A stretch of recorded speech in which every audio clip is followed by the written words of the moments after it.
Welcome, everyone. Good morning, afternoon, evening, or night, depending upon your time zone. And welcome back to the point distribution webinar. Today, we have speaking Carlos Beltrán from the Universidad de Cantabria, talking about distributing many points in Grasmanians and applications to communications. Okay, so thank you very much, and thank you for your invitation. Actually, well, I see that quite a bit of you were in talk that I gave in line in the last Vienna seminar, so there will certainly be some overlap. And indeed, it was my idea to give an actual seminar for starting to work in the Grasmanians, because maybe some of you told me that it would be nice to do so. So it might be very basic, so don't feel uncomfortable if you just know all that I say, then just don't pay attention. Okay, so well, let me first give some credits. This is a joint work with several people, and this is a team of, well, it's a mix of teams, mainly with engineers. So Diego Cuevas, Nacho Santamaria, Gunnar Peters, they are communications engineers. Then Javier Alvarez is a physicist and mathematician too, and Vic Tukek is also a mathematician. And these two guys work in Huawei Technologies, and these three work in the department of wireless communications in my university. So this is a remark that actually we are really interested in applications, and we have this project, this grant going on with Huawei that would eventually, we hope, take what we do to real-life communications.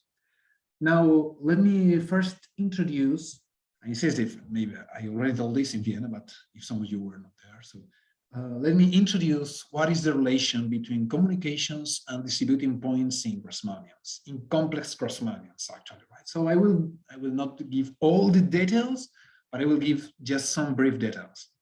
So essentially, one can model what is someone emitting a signal, sending a signal, as you can say, like a box with a number of antennas, say M antennas. And then you can assume that a receiver is another box with two antennas. So actually, well, most of you, if not all of you, will have seen modems that have two physical antennas, right? So these are actual antennas.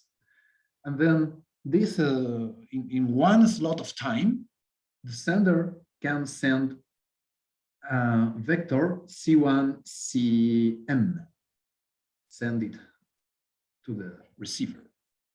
And the receiver would ideally receive C1, Cn, but it actually does not. First, because the number of antennas of the receiver does not need to be equal to the number of the sender. So actually what this guy receives is this times a matrix, which has m columns and n rows, and which we call H. This is what this guy would receive. Life is a bit worse because in addition to that, this guy receives some noise. Noise is usually thought as a normal 0,1 of the appropriate size, with a weight that usually one represents in this very simple situation by that. This is kind of a notation. M is just the number of antennas, and rho is the important number. So rho is like a measure of the noise. Big rho means a small noise. Small rho means big noise, right? And then, so this is what this guy receives. And actually, life is not that bad because, well, if I tell you from this, you have to recover this, you would probably feel quite difficult. This is quite a difficult task. Now, life is not that bad because there is this matrix that I wrote here. In principle, you don't know it. But in wireless communications, there is an assumption that the communication stays steady for a while. Namely, say that one of the mobile phones is moving, but for a very small fraction of a second, the way it moves is more or less constant, meaning that the Doppler effect and other physical effects that happen will not change in time for a small fraction of a second. This matrix accounts for that, for the Doppler effect, essentially, and maybe other minor physical things. So in practice, what does this mean? So this means that there is not just one time slot, but there is a number of time slots where the matrix is constant. So this means that actually the sender will be able to send all of these. We'll be able to send a matrix. Now let's call this matrix C. What will the receiver receive? It will receive the matrix C, which is T times N, times a matrix that is N times N. Note that this matrix is, it is just a constant matrix for this time. And then a noise. So this time, usually the usual way to write it is to put a T here for some reasons that are easy to explain, but take time. Now, this is what this guy receives, and this is what this guy sent, actually, right? Let's imagine for a second. Let's imagine for a second that that M is equal to N. Okay, just for a second. In this case, then the received signal is C times H plus noise. So if noise is very, very small, say, then this is essentially C times H.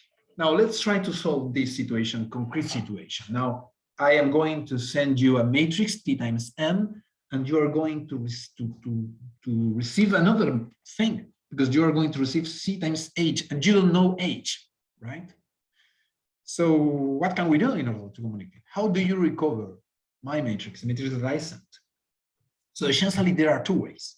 One of them is called coherent communications. What is coherent communications? Well, it essentially amounts to say, let's assume that the first part of the message is always the same. This you think about that like a message. I'm going to send you a message, which is a matrix. So imagine, for example, imagine that we agree in coherent communications. We agree, for example, that the message will always be of the form identity N and then other things, right? Then you receive identity N, then other things times H, and H is unknown, but you know that what I sent is of the form identity N. So this means that whatever you receive something, and the first something is the H. And then you already know H. And then now that you know H, you can post multiply what you receive by H inverse, and this way you recover my message. So that's a way to communicate. And this is actually what was done, has been done for many years, right? It is the classical thing that whatever signal you send, either you begin saying hello or you end saying goodbye, right? And you know the last word and you can decode it, right? That is coherent communication. And this makes sense in some scenarios. What is the scenario when this makes sense? When the coherence time is very big, right? If you have a big number of, a huge number of things that you can send with constant H, then it takes, it's worth taking an effort to decode H and then recover the message. Now, it is not always the case that this is the best thing to do. And the reason is that sometimes the coherent time is quite small. Now, in actual communications, the coherence time can vary a lot. For example, if you have a mobile phone and you're moving and your mobile phone, you're walking in the street, you have cars, you have everything, then the amount of time where it can be considered that the matrix H is constant is about 1/1000 of a second. So 1 millisecond. In 1 millisecond, how many signals can you send? So, well, that is measured by a quantity, physical quantity, which is called bauds. Now, there are machines that work in 10 bauds, in 100 bauds, and in 100,000 bauds. So there is a huge variation. And then depending on the bauds that you're working on and on the amount of time that you have, it can happen that so T could go to 1,000 in one situation, and T could go to 10 in other situations. So if you have 1,000 things to send, then you do coherent communications. But if you have just a very few signals to be sent, then you probably don't want to waste a part of them in decoding the message. Because when you do this, there is n slots that you're wasting. And maybe there is a better way to do that. So maybe this was a bit fast, but well, I hope you could follow it more or less, and I can, of course, answer questions if you have them.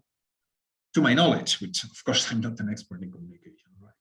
So let's go to T small. So let's say that T is, I don't know, 80, okay?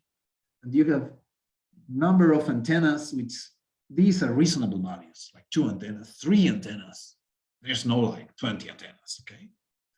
In these applications. And then I insist that I am going to send a matrix, which is a matrix which is T times n. Then you're going to receive C times H, which H unknown, and then plus noise. Now, if this is very, very small, in this case, then you know that you are receiving H times C. Now, this does not give you C, but it does give you something, because you can think that the span of columns of C is exactly equal to the span of columns of CH, right? Because the columns of CH are linear combination of the columns of C.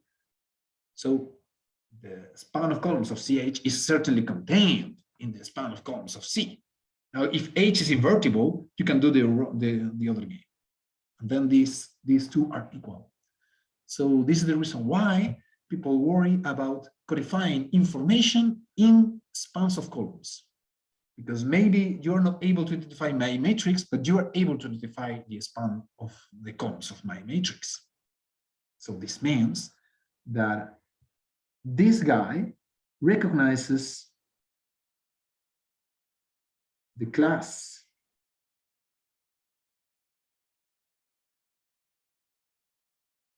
of C in the Grasmanian.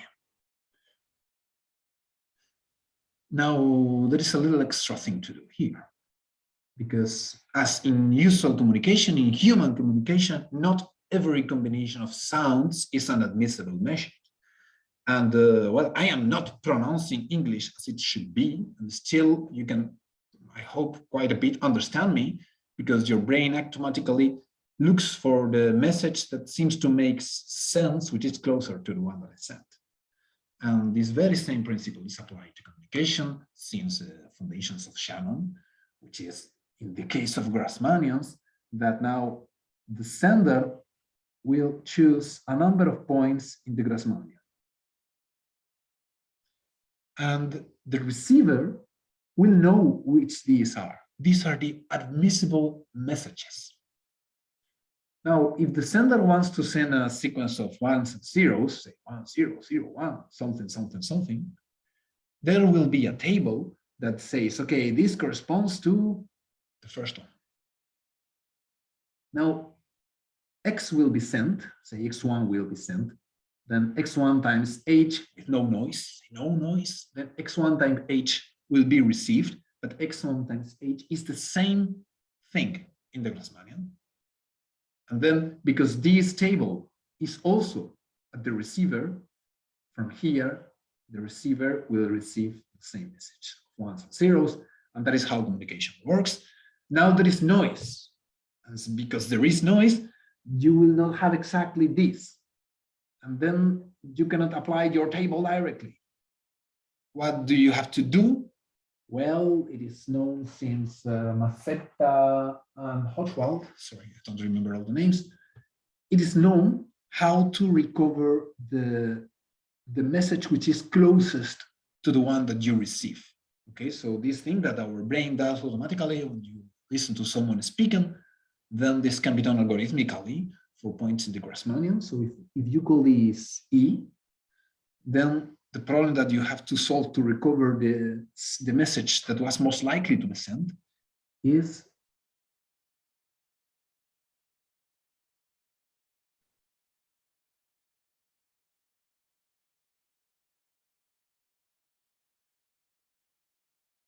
this one. You have to find the index I that maximizes these traits, Y emission, xi emission, Y. And then once that you find this Y, you know where exactly you are, and then you recover the message. Now, of course, if noise is very big, there is a chance that the I that maximizes is not the one that was sent. So if noise is almost infinity, then somehow it is like your signal was random, and then it will be a matter of I mean, any of the messages could have been sent, right? But this is the problem that you have to solve, and it is quite obvious that this works better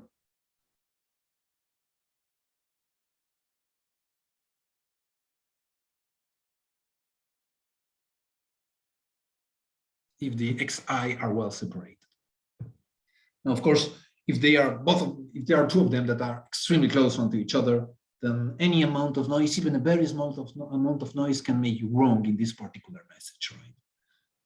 So this works better if they are well separated. Now, there is a world of which exact metric of separation should be used regarding that it is simple to use, that it is more or less standard to use.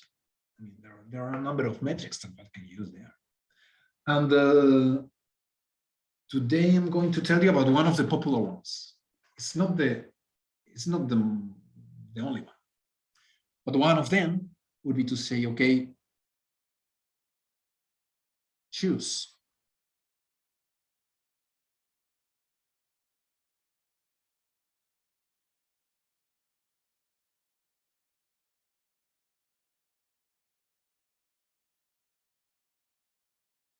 x1, xn that maximize the mutual distance product, right? So of course, this is the mean with I different from J.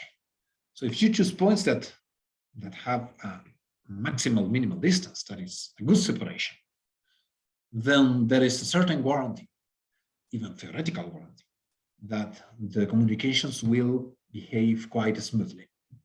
And as I say, there is in the limit, I mean, how to make it absolutely better, absolutely best, right? Which exact choice will give you, there is a subtle game there. This will take me a long time to explain, but there's some time to explain, but this is already a good metric. And this also is mathematically quite sound, and it turns to be a problem that has been studied to some extent by mathematicians. Then there exist different bounds for how big can you expect that to be, right? I mean, this is quite obvious that if you put a huge number of points in a Grasmanian of a small dimension, then there will be two of them that are quite close. And there are some easy things that you can make to obtain theoretical bounds. Indeed, well, if you were there in my talk in Vienna, I did write some bounds there. I won't repeat all of that now, but let me point you to a paper by Jasper, King, Nixon, which is called Game of Slants. And there is a website where you can download the paper and you can find different theoretical bounds and a lot of experiments on how to try to have good well separated points in the projective, in the complex projective. So the complex projective is the most simple version of the Grasmanian. And well, also in the projective, there are some, well, there is a lot of work, right? And some of them was presented by Ryan Muske in Vienna's conference too, with a paper with several co-authors. I'm not sure that I can mention all of them.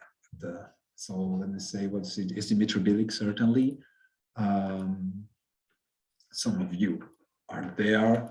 Let me try to find it very fast.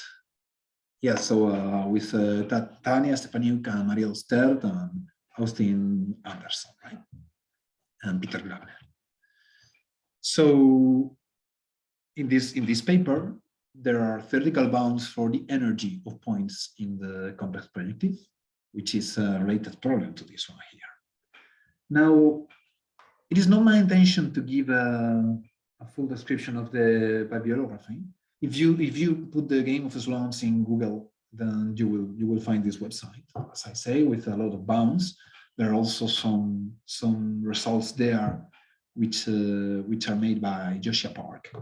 And in some of the rows, some of the sequences that are best separated have been found by myself with this team of people that I showed before, using a method that I want to talk to you about. So, as I said, this is more like an intention to show a method that is just a method that you can apply in many problems, which is a kind of Riemannian optimization. And it's not complicated. Actually, I would say that it could well be part of the standard formation in a master of mathematics, but to my experience, it is not. And then I think it's a very nice thing to know. And then I wanted to summarize it, because it took me quite some time and some effort to understand the details. And maybe if at some point you want to do some optimization in manifolds, which is a very nice task to do sometimes, then you might find this useful. So let me start by saying, what if you want to optimize a function defined here? Riemann optimization methods, again, there are thousands of them, but the basic stone where you build them up is the gradient method. So the gradient method in an affine space, everybody knows it, right? You just compute the gradient, and then you move a certain step in that direction, and then you compute the gradient again, and then you move a certain step in that direction, and so on. And there is a science on how to choose steps, and probably everyone has his or her favorite method. I have mine. And well, that is how it works, right? But what happens if you go to manifolds, right? How do you do this in manifold? Now, the general idea would again be to just find the gradient and move in that direction. But now the gradient lives in a tangent space. And as it is the case with the projective space, which is an abstract manifold, it can be quite confusing to work out all these things, okay? So let me just give some details. Now, given a point in the complex space, usually people write this like that. So the tangent space is usually thought as the orthogonal, the complex orthogonal subspace to C. So this is contained in CT. Now, there is not a fully standard way to actually do this identification. And although this is usually or many times omitted in some places, actually, in order to understand it completely, at least what I myself need, is to go back to the definition of this in an abstract manifold. What is this? So this is the set of cures that go to the manifold, that at zero, they are at C, modulo a certain relation. The relation is quite easy to understand too. The relation is the following. So two curves are related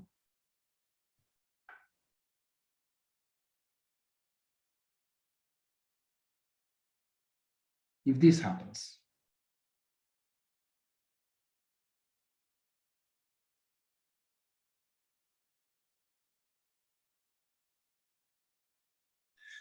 So two curves are related if whenever you have any function, well, for every function which is C1, say, if you have any function and then you compose it with the first curve and the second curve and you compute the derivatives, this must be equal. Then this means that the two curves represent the same tangent vector.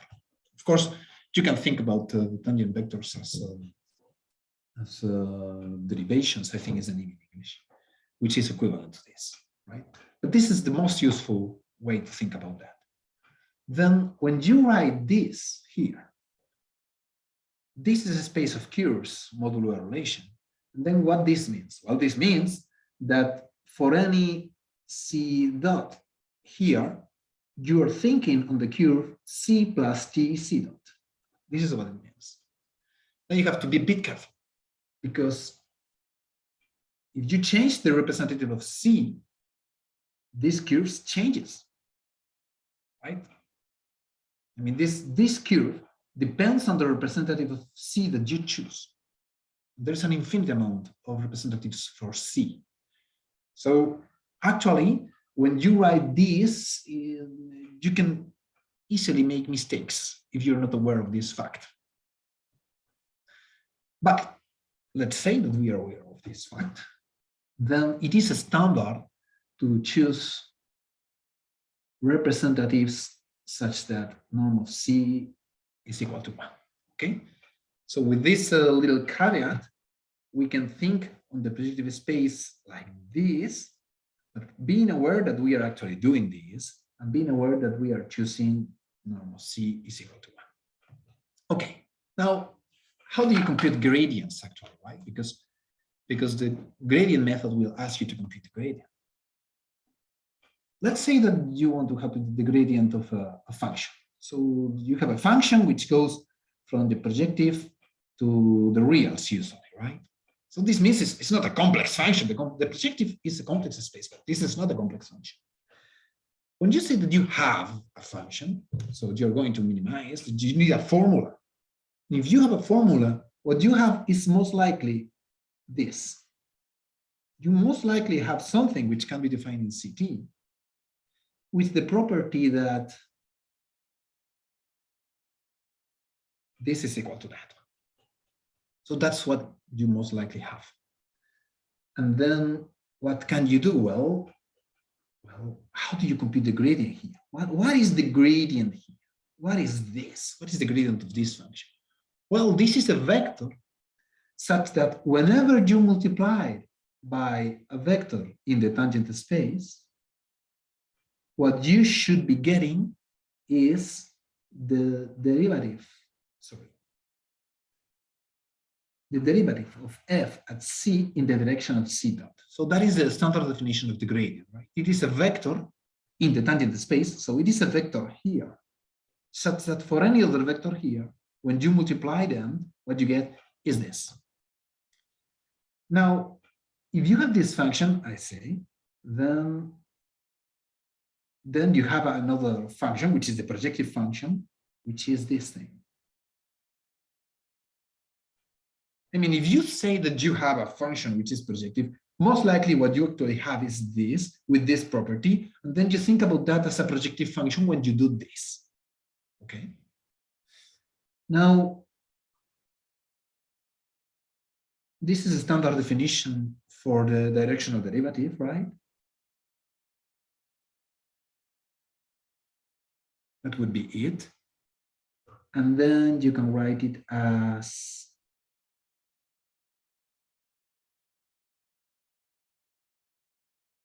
this, just to go to the affine setting.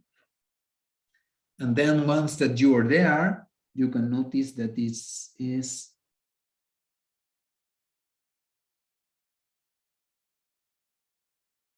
this.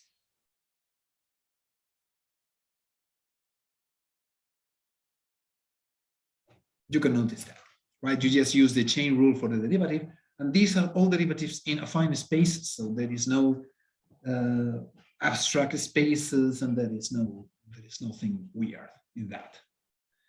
Now, well, if you recall that C dot is orthogonal to C perp, then it is quite easy to compute this. And what you get is this thing, right? So this is just a computation. You can write this as the Hermitian product of this thing with itself to the power of 1/2 and apply the usual derivative rules, assuming that C dot is orthogonal to C and that norm of C is equal to V1. This is this. Then this gives you this thing here, and this gives you the usual gradient like that. Okay, so what you have at the end of the day is you're looking for a gradient which is an element here, such that for all the other elements here, you have this thing here. There is a very little lie in all that I said, which is that the gradient is a real thing. It's not a complex thing. So you have to put the re there. But if you think that you could multiply C dot by the imaginary unit, and this still has to be true for that thing, then you can actually remove the real. So this was a lie, which was not a lie, or was just not a lie at the end, although it started with a lie. But don't lie, that's bad. Thing is that, which vector can you imagine that satisfies this property? Wow, it's clear. Here it is. This vector satisfies this property. It is in C perp, and for every other vector in C perp, well, it is obviously the same multiplying by this than multiplying by this, because this is in C perp. So the component of this that is not in C perp, you just don't care, right? So this is the way to compute the gradient. I don't know if I have time for a real actual computation, but yeah, let me try it. Let's see if I, okay, so let's say this is the most simple function that I can now figure out. Let me say I want to say this thing to R that takes C to the chordal distance from C to the point 1, 0. So what is the chordal distance? If you don't have the formula in your mind, let me tell it to you here. So the chordal distance from C to W is just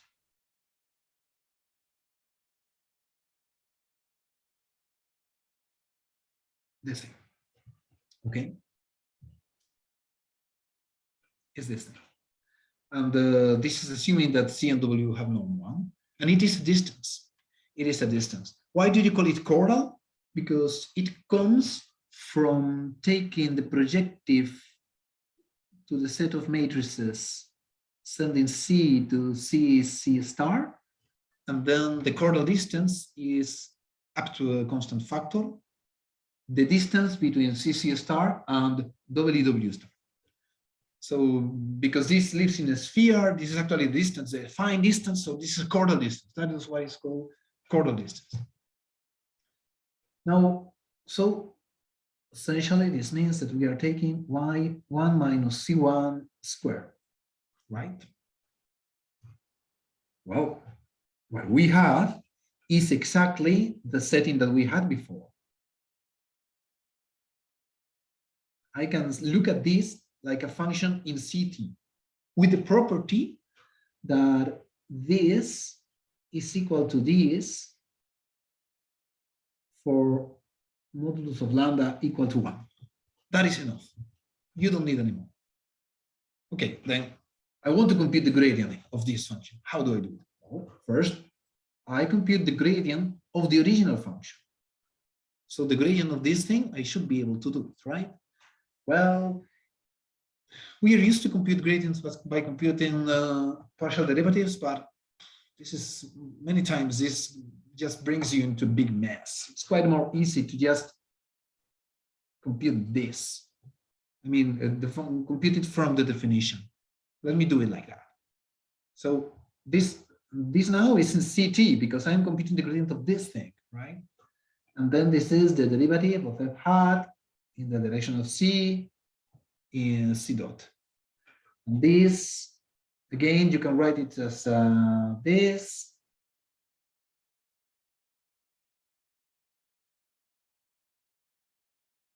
Right?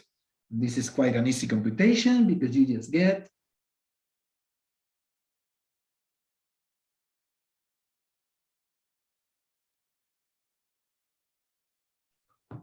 just like that. Let's see, 1, 1, right? And then you compute this derivative, and what you get is this here, and C1 dot C1 with a real part, if I'm doing it correctly. Yes, I am. So this is what you get. And let's not forget about the truth here. And then you just have to notice that this is the real part of the product of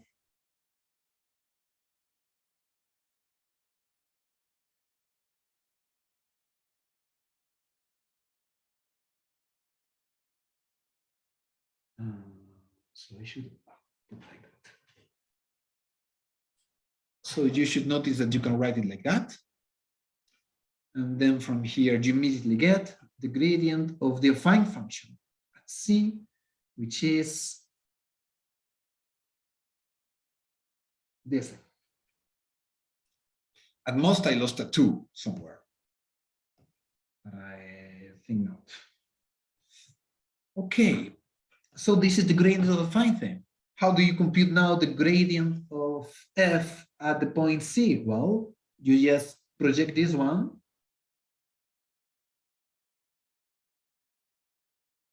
Onto theta perp, which means that you multiply by C.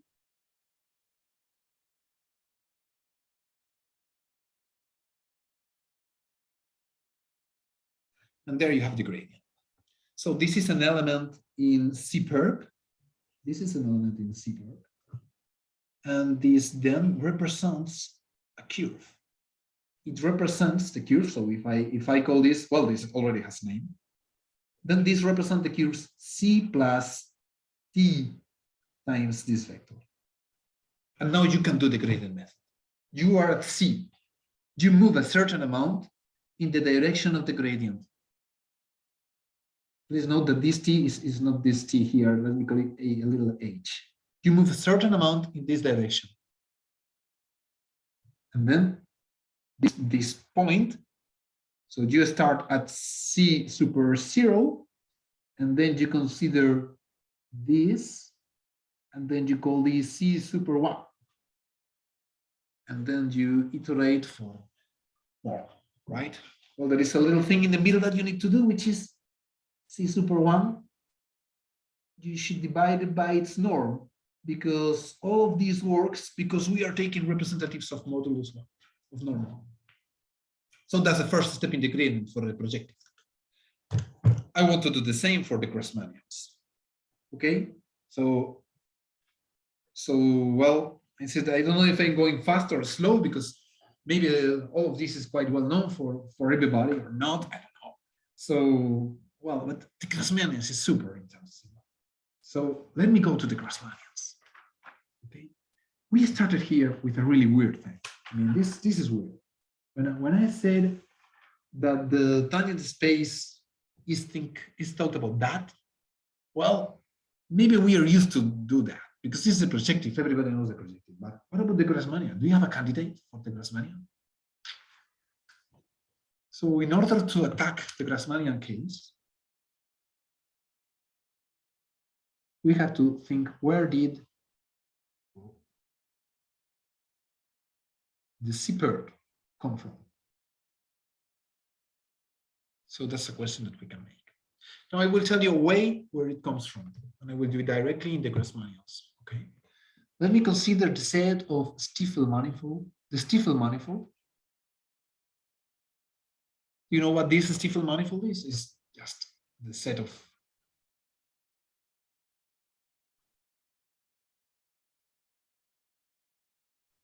is a set of matrices. So M vectors in CT, which are mutually orthonormal, nice to say. Okay, so note that this is like that, right? And then this is like that times like that. So essentially, this is what you would call an orthonormal frame. Well, we are thinking about Grasmanians. Certainly a good way to represent a Grasmanian could be to take a set of orthogonal vectors that span it, right? The same way that in the projective you would choose a vector of unit norm because it kind of makes sense that all of them has the same norm. Then here, what you should be taking is that. And then you can consider this, sorry, the Grasmanian. You can consider this. You can call this pi. You can send x to the set, the element in the Grasmanian, which is the span of columns of x. You can consider this model, right? And this is quite a standard construction because actually this is there is an action of the group of unitary matrices in the Stifle matrices in the Stifle manifold that makes this Stifle modulus the unitary m times n matrices. And then there is a natural model for the tangent space of the Grasmanian coming from this construction, which is the tangent space at x of the Grasmanian is, let me write it here, is the tangent space of the Stifle manifold at the same x, but intersected with the elements of that tangent space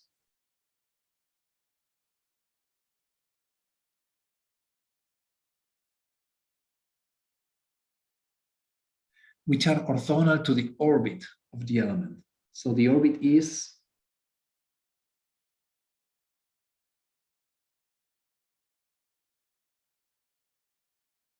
this thing. So, well, if this is the first time that you hear about that, then, well, then this takes some time to understand, right? But this is like the fundamental idea that when you have a vibration like this one, in order to get the tangent space here, a model for it can be obtained by taking the tangent space here, but the set of points that are orthogonal to the orbit, right? And then if you work this out a bit, what you get is a very nice formula for the Grasmanian tangent space, which is simply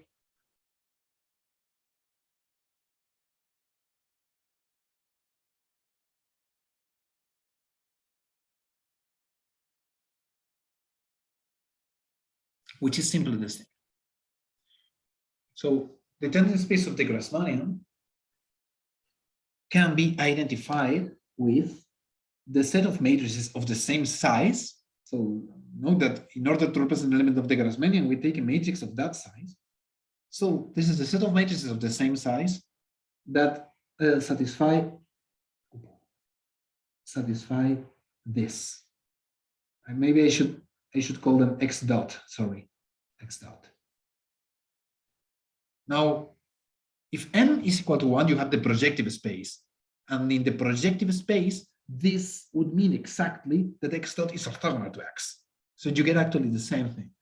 And this is the very first place where it should come the definition of the tangent space of the projective. And this is the place that gives you the good model for tangent space to the Grasmanian. Okay. So let me summarize that. Now you have the Grasmanian, which is a complex manifold, and there are a lot of things to say about it. You have its dimension. Dimension is m times t minus m. Its volume is also known. There are many things that are known, and And then what is the tangent space at X? Well, you can identify it with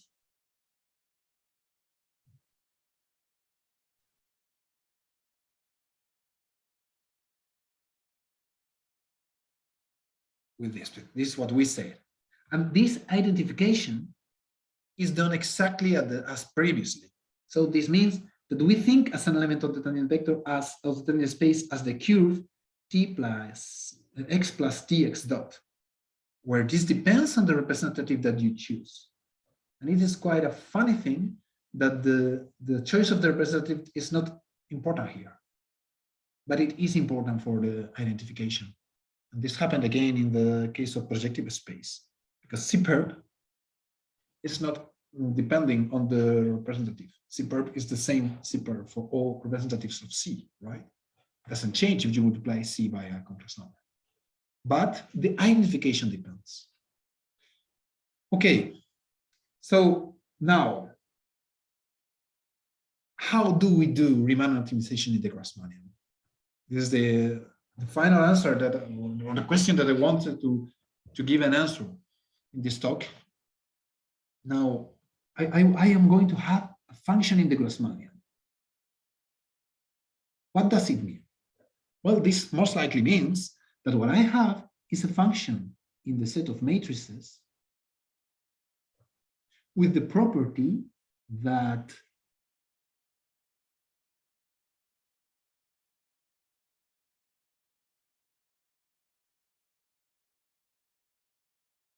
with that property. So that is the complete equivalent to the property that we discussed before, that the defined function does not vary if we multiply the argument by a number of modulus. Now, it does not vary if you multiply the matrix by a unitary matrix U. If you have this, then you have a function in the Grasmanian. Yes, even the class of some x, that is given the span of the columns of x, you can consider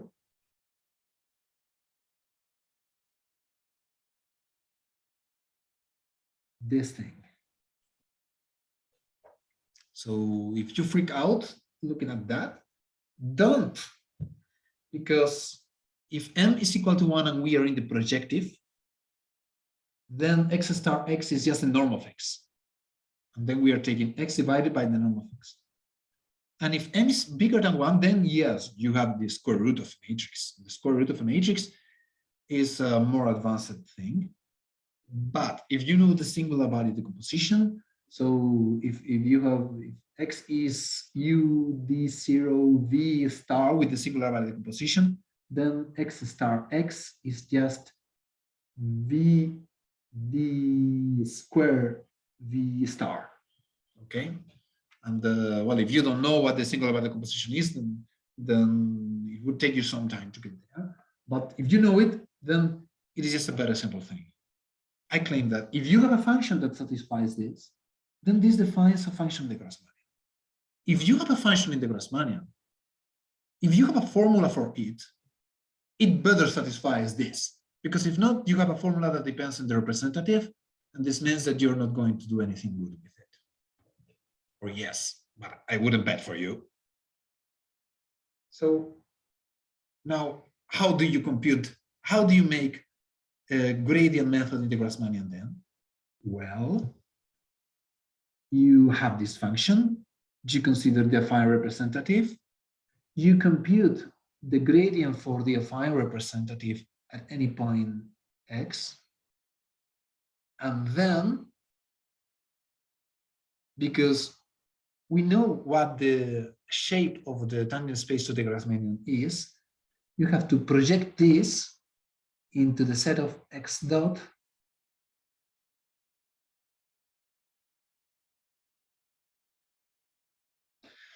which are in tangent space. That is what you have to do.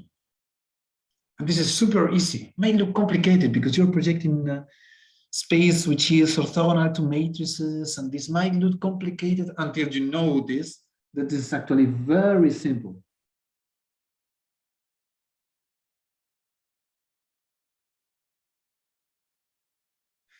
So if you did not follow the details, you can just remember this formula. You have a function in the Grasmanian. If you can write it in an affine way such that this happens, then this is the gradient. This is its gradient. You only have to compute the gradient in the affine space, and then you project it pre-multiplying by this T times T matrix. This is T times T matrix. And remember that we used to think before that the norm of C was equal to 1? Well, now we are assuming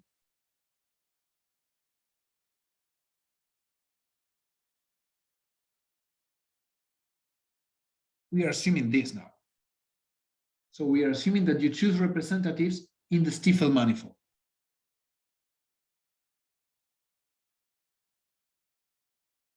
Note that I did not have to assume that in order to define the function. No, I didn't. Right? And well, if I do it, then I don't have to put this thing here. But in order to compute the gradient, you first choose a representative in the Stifle manifold, and then you compute this thing. And now you can do gradient in the Grasmanian. We're almost there. We're very close. So now again, you have this f from the Grasmanian to the reals. It came from an f hat with this special property.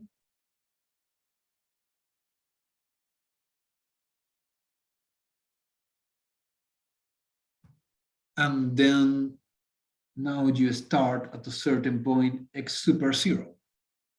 Now you move a certain amount in the direction of the gradient, which is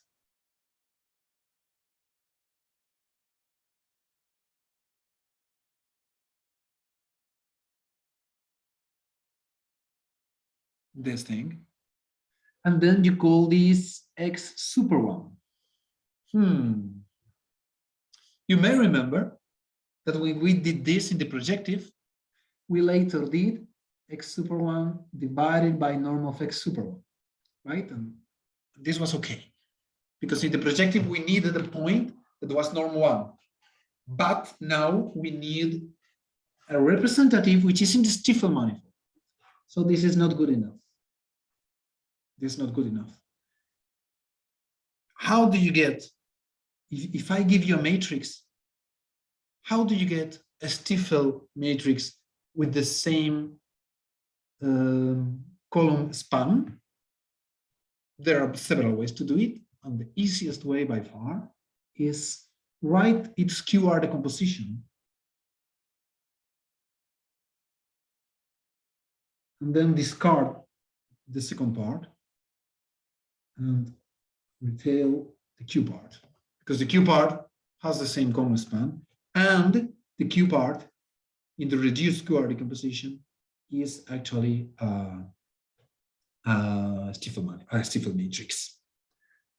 So now, doing this, I said that we implemented this in order to maximize functions.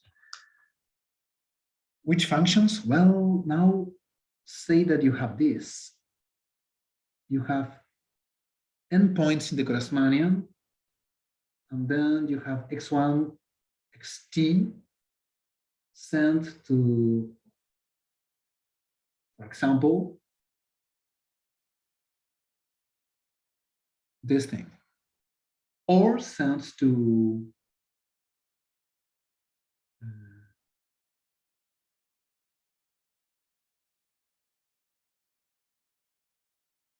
this thing, or sent to any other thing that you can figure out, like a green energy or like a wrist energy. If you can compute gradients of functions like this, then it is just a matter of stacking them to get a gradient of a function like that. And then this is what you would call the Riemann optimization in the Grasmanian. I insist that all this method is known from time ago. Maybe it was Edelman about the first ones to show how to do this in this or other similar settings, but it had not been applied to minimize or to maximize these functions. And then, well, with this team of people, we were able to make this work and to beat in many situations all the different numerical methods that have been devised to solve this problem. And well, let me just finish saying that the very same thing, it all works like that, just like that in the reals, because there is nothing that avoids it working. The only point is that you don't need to care about writing real part before of the scalar products, but it all works in the real exactly like that. Okay, so I finish here. Thank you very much for your attention.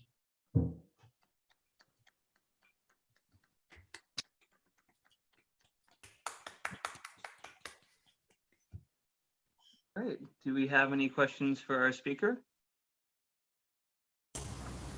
Yeah, I have some, if it's okay. Hi, Carlos. So thank you very much for the talk, and I'm also very happy that you mentioned say basic things, right? Because I tend to forget a lot, so I'm always happy if people repeat this. So my question is also pretty basic, I'm afraid. So at the beginning, you mentioned if those you want to have well-separated points, so the message essentially can be assigned correctly in some sense, and then you said, okay, if the points are too close and the error is too big, right, this can yield still some errors. And I just wondered, okay, if you what do you have say an order of points of how many points you need to distribute given the error? Is that something you know?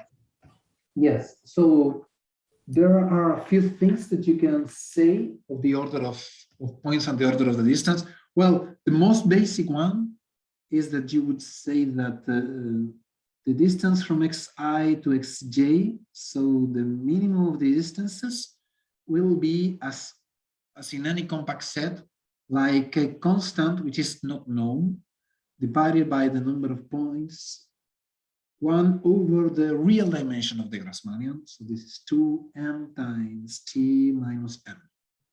So the constant, I insist, this precise value of the constant is not known, but it is also not known in the spheres, right? Only in the 2 sphere it is known. So it's not weird that this is not known what is the optimal value, but this is the correct order. This is the amount of points that you can, well, the distance that you will get is at best this thing. Now, regarding the probability of error, there is this other result by Chordal and Rosetta, I think it is by them, that says that with high noise and only two points in the Grasmanian, the probability of error is, with high noise, is more or less like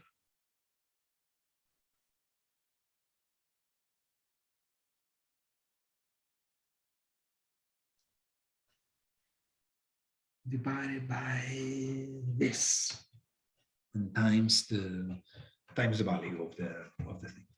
So meaning if rho is very small, you remember that it was very high noise, then this means that essentially the probability of error is 1/2, right? But meaning that this is the first time in the entire expansion.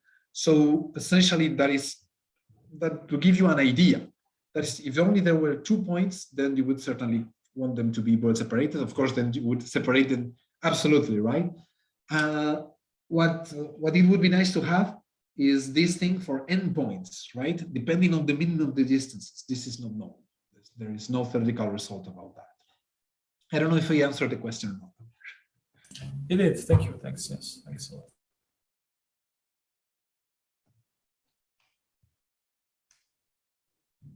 Other questions for our speaker? I have a question. Can you hear me? Yeah. Hi, Carlos. Thanks for the nice talk. So I was thinking. So you use the structure of the Grasmanian of the Stifle manifold when you computed the tangent space and then for attraction, right? So these were the 2 points where you used it. I'm just curious. Have you thought? So this may be a silly question, but I'm curious about your opinion. Have you thought about using also the symmetries of the manifold later when you actually study when you study the basin of attractions of minimizers, so to say, right? Because what you said is effectively what you would do in any manifold. You would think about the tangent space, think about retraction, and then do optimization, right? So of course it's great that we can use Grasmanian and so on, so that helped. But it would be super curious to see, can you exploit the symmetry in any way? Like symmetry, would it help to impose symmetry on minimizers, say, or things like that? Well, the Grasmanian is not such a symmetric space. I mean, it is a one-point homogeneous space, right? That meaning that if I give you any 2 points, then you have an isometry moving one to the other, an isometry of the whole space. But it's not 2-point homogeneous, only for the projective test. So this is not that symmetric. This makes things quite complicated, I think, for the use of symmetry. So I would only trust symmetry in the fact that you can fix one of the points. You can fix one of the points to be identity zero. That's the only use of the symmetry that I can figure out that would be helpful, actually, for gradient optimization, unfortunately. So no, not anymore. The thing with the Grasmanian is that you have these neat closed formulas. Of course, this whole thing you can, it is written for general Riemann optimization, where you substitute the Q factor, as you say, by the general direction, and you substitute the gradient by however you find out the way to compute the gradient, right? The thing is that, well, in these cases, you can compute them very, very explicitly. That's the advantage. Maybe the symmetry of the Grasmanians is somehow hidden in the fact that you can do that, but I wouldn't say that you can use that more explicitly. Also, a follow-up question. When you're doing the retraction, you said you can take the Q of the QR decomposition. So, and you said there are other methods to think about it as well. So what are the other methods? Well, here is one. Remember, is there some kind of projection? If you take any X, then here is one, okay? So you can write it's SVD. Okay, you can do that. If you don't know the singular value decomposition, so if this is T times M, then this is unitary T times T. This is unitary M times M, and this is diagonal M times M, and this is the zeros filling it. And then what is the span of the columns of this? Well, it's a span does certainly not depend on V. It is the span of the first columns of U. So you can compute the SVD and then take the first M columns. If you have a good method for computing the square root of the matrix, and there are good methods for that, then you can produce this thing that I wrote before at some points. You can produce also this. This gives you a Stifle matrix. The proof is very simple. Just multiply. So this to this, right? So if you multiply this, you call this y, and you write y star y, and you immediately get this is identity. So this is Stifle. So these are, I think this should give you the same. And I'm not sure would they give you the same as QR, because actually QR method would even depend on the order of the columns, right? That you start with. So yep, these are the three methods that I can tell you that I have heard about. There will be others probably. Yeah, you can also do Gram-Smith or stable Gram-Smith. For you, I mean, the QR method, you can compute it in different ways, right? There are different methods for computing the Q. And then the different methods will give you different Qs. So which of them will give you one? Yep. I gotcha, thank you. I also have a question. Yeah, also thank you for the talk. That was really interesting. And it was nice to kind of see how these things were happening. So for these gradient methods on the Grasmanians, there any impression about how well or poorly they compare to if you could theoretically find an optimal point set with best separation? Like, is it something where there's a good chance you might get something very far off if you're unlucky, or is there an impression that it should be pretty close?